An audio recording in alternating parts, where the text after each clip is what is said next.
อย่าลืมสัมพันธ์เมื่อเฮาห่างกัน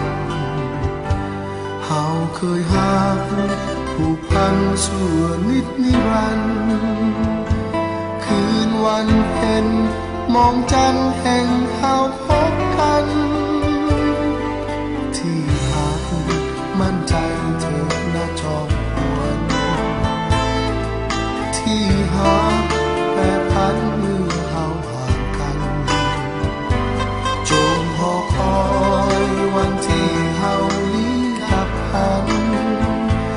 อย่าเสกสรรหักนั้นให้สลายจากเพียงกายหรือใจบ่แปรผันทุกคืนวันรำพันอยู่ได้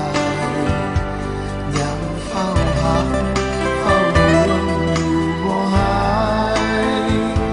สิว่าไว้อย่าลืมหักเอา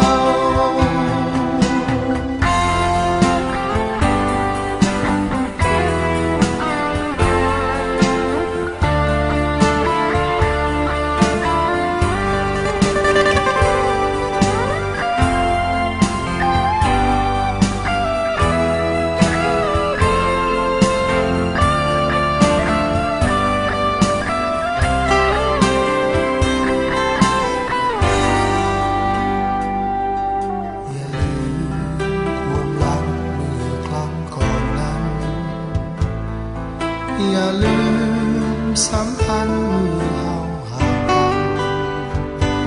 เฮาเคยหักผูกพันชั่วนิดนิรันดร์คืนวันเพ็ญ